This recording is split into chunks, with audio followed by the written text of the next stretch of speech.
Y ahí empezó a descubrir ciertos descubrimientos que se han producido recientemente que empiezan a cuestionar lo que han creído los científicos durante muchos años. Porque durante los últimos 50, 100 años, todos los neurólogos y psicólogos nos han dicho que la conciencia surge de la mente.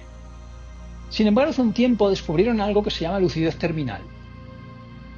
Y este es un fenómeno muy curioso que dejó a los neurólogos muy sorprendidos. Y es que cuando las personas están cerca de la muerte, cuando les faltan unas 24 horas para morir, mucha gente, bueno, un 20-25% de la gente, tiene un momento de lucidez total. Personas que sufren Alzheimer o demencia senil, de repente, durante media hora, su cerebro funciona perfectamente. Casos, por ejemplo, de una mujer que había sufrido demencia senil durante 5 años. Y de repente, durante media hora, habló con toda su familia, les dio las gracias por haberla cuidado, les reconocía a cada uno de ellos, les llamaba por su nombre, recordaba lo que había sucedido con ellos. Y empezaron a ver que este fenómeno se repetía, que muchas personas que estaban cerca de la muerte tenían esa última media hora de lucidez. Y lo extraño aquí es que hay una cosa muy extraña, y es que cuando un cerebro lleva 5 años con demencia senil o con Alzheimer, las rutas neurales, las conexiones sinápticas están dañadas. Es imposible que ese cerebro de repente empiece a funcionar perfectamente. Es como un ordenador que tiene problemas de hardware, tiene el disco duro roto, tiene los chips desconectados. De repente, durante media hora funciona perfectamente. No puede ser. Es decir, los neurólogos entienden los procesos químicos que se tienen que producir en el cerebro para que eso funcione, pero es imposible que en un cerebro que lleva 5 años sufriendo Alzheimer, de repente todo funcione perfectamente. Solo hay una posible explicación, y es que la conciencia no surge del cerebro.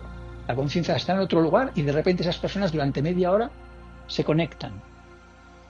Si este fuera el único fenómeno, diríamos, bueno, es un fenómeno extraño, pero no es el único. También han descubierto lo que se llama experiencias cercanas a la muerte, que este es aún más extraño. Estos son casos de personas declaradas en muerte clínica, personas que han tenido accidentes graves o personas que han estado 3 minutos, 5 minutos en coma, personas que han llegado al hospital sin signos vitales, sin riego sanguíneo al cerebro, paro cardiorrespiratorio, y nos hablan de experiencias terriblemente lúcidas, experiencias en las que hablan con sus familiares, ven a su abuelo que ha muerto, ven a su madre. Todas ellas tienen una misma experiencia, que esta sí que es compartida, que es que se ven a sí mismas desde arriba. Algunas sienten una sensación de paz y de amor incondicional. Para cada una es diferente. Hay más de 1000 casos documentados, experiencias cercanas a muerte de personas que han tenido estas experiencias. Algunas muy vívidas, una por ejemplo de una mujer que despertó después de estar en coma con un cáncer terminal y le dijo a su marido: sé que el médico te ha dicho que no pasaré de esta noche, pero no es cierto, voy a sobrevivir. Y su marido dijo: ¿cómo puedes saber que el médico me ha dicho que no pasarás de esta noche si eso me lo dijo ayer por la noche en el piso de abajo y tú estabas en coma? Y esta mujer había oído la conversación que habían tenido el día anterior en el piso de abajo estando en coma. Otra que cuando había llegado al hospital en paro cardíaco, accidente de tráfico, y cuando llegó el médico al día siguiente consiguieron reanimarla. Dijo: bueno, usted llegó en paro cardíaco, fue muy difícil de reanimarla. Dice: no, si ya lo sé, si usted es el doctor Ramírez, ya le conozco. Dice: ¿cómo me puede conocer? Dice: si yo estuve viendo toda la operación, y de hecho no solo vi la operación, en el piso de abajo estaban operando a un señor del fémur. Y el médico se quedó y dice: ¿qué está contándome esta mujer? Pero se quedó con la idea del fémur intrigado, y al día siguiente bajó al piso de abajo y les dijo: oye, ayer a las 5 de la tarde estabais operando a un paciente del fémur. Y dijeron: sí. Más de 1000 casos documentados, experiencias cercanas a la muerte. Esto dijéramos, bueno, si son 5 o 6 igual se han inventado, ¿no?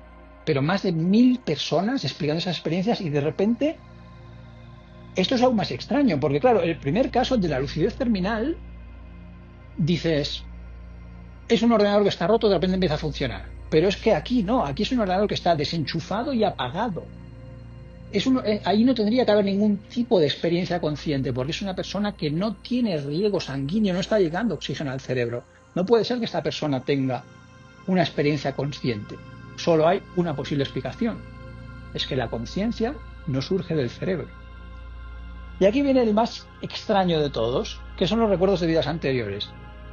Este es uno del que los científicos en general no se querían acercar mucho, porque en el mundo de la ciencia tenemos esta idea de que todo es muy educado y muy respetuoso, y suben unas teorías y se cuestionan las teorías anteriores y la gente lo observa y tal, pero no es así. Cuando alguien propone algo muy loco, normalmente su reputación como científico puede verse muy dañada. De hecho, los primeros científicos astrólogos y astrofísicos que dijeron que era posible que la vida en la Tierra hubiera llegado en meteoritos en forma de microbios dentro de meteoritos, les ridiculizaron, se echaron de las universidades donde daban clase y destruyeron totalmente su carrera. Y hoy en día se admite que es muy posible, una de las posibles explicaciones de cómo empezó la vida en la Tierra es que llegase como microbios dentro de meteoritos. Los microbios tienen la capacidad de sobrevivir durante siglos en condiciones extremas de frío terrible. Así que es posible que todos vengamos, es posible que todos seamos alienígenas y que la vida en la Tierra empezara hace miles de millones de años a través de microbios en meteoritos. ¿Esto por qué lo digo? Porque en los recuerdos de vidas anteriores la mayoría de científicos y de psicólogos y de neurólogos decían, uy, esto es mejor no tocarlo, porque esto me van a decir que estoy loco. Pero, por suerte, hoy en día empieza a haber algunos que tienen el valor de hablar de estos casos. Cientos de casos de niños que dicen recordar cosas extrañas que no tendrían por qué saber. El más curioso es el de este chaval, James Leininger. Hay muchos, pero el de este chaval es muy curioso. Este chaval nació en Estados Unidos y de pequeño tenía pesadillas y decía que estaba en un avión que estaba en llamas y que su avión se iba a estrellar en el agua y que se iba a ahogar y que no podía salir del avión. Le regalaron un avión de juguete y lo tiraba encima de la mesa y decía, mi avión ha sido tocado, me han dado en un motor, voy a caer al agua. Y los padres decían, bueno, el niño tiene pesadillas. Hacía muchísimos dibujos constantemente del avión y siempre los firmaba como James 3. Y él decía que era James el tercero y que su avión se había caído en el agua y que él se estaba ahogando. Y un día les dijo, mi avión era el Corsair. Y los padres dijeron, bueno, vale. Y salí de una base. Y le dijeron, ¿y cómo se llamaba la base? Y el niño nos dijo, Natoma Bay. Y empezaron a decir, ¿de dónde saca este niño todas estas historias tan raras? Natoma Bay, Corsair. Y un día su padre estaba mirando un atlas que le había regalado su abuelo, o sea, el padre de su padre, y estaba mirando esta foto de la batalla de Iwo Jima, y el niño le dijo, es ahí es donde se cayó mi avión. Entonces empezaron a investigar y descubrieron que efectivamente había habido una batalla de Iwo Jima en la Guerra Mundial, Estados Unidos contra Japón, y le preguntaron al niño, ¿pero todo esto de dónde sale? ¿Y estabas tú solo? Dijo, no estaba yo solo. Ahí estaba Jack Larsen, que era mi compañero.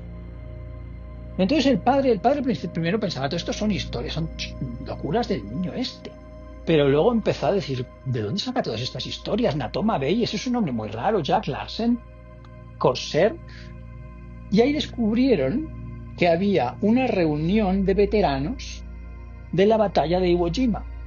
Y dijeron, vamos, y cogieron al niño y se fueron para allá. Y empezaron a preguntarle, oye, en la batalla esta de Iwo Jima, ¿salisteis? ¿Dónde llamaba la base? ¿Dónde salisteis? Y dijeron, Natoma Bay.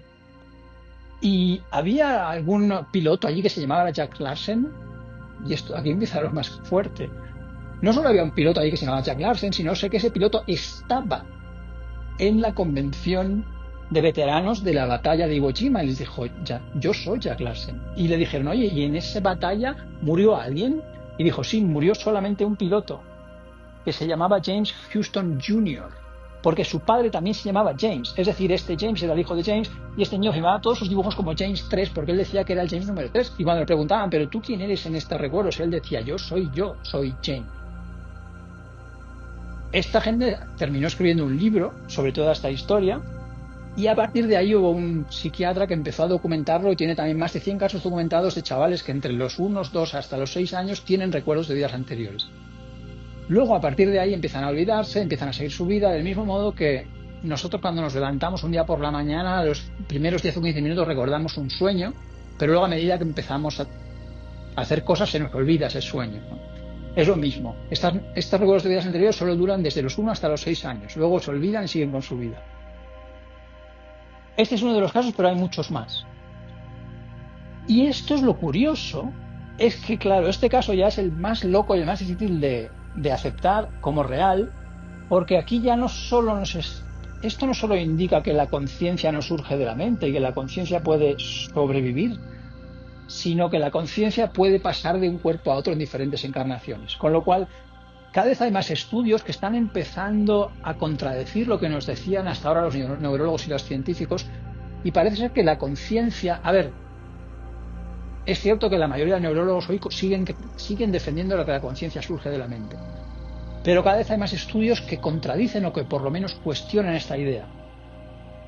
Y a partir de todas estas teorías es como Mr. Thoms llegó a la conclusión de que la conciencia no surge de la mente, de que la conciencia no necesita algo físico, de que la conciencia no necesita un contenedor, igual que una canción no necesita un disco. Tú puedes romper un disco y la canción sigue existiendo. Es al revés, es decir, la conciencia no surge de la materia, es la materia la que surge de la conciencia. En el origen del universo solo puede haber una cosa, que es conciencia. La conciencia hace posible el pensamiento hace posible la creación de cualquier cosa física que exista. Y estas son las ideas y las filosofías que tiene Mr. Thoms cuando pasa las tardes pintando en un pequeño pueblo de Italia. Y la última que os voy a explicar hoy es a Jana Bright, del cielo a la tierra, que ella es una artista letona. Esta foto está basada en un cuadro suyo que se llama From the Sky and the Earth, que significa del cielo y de la tierra.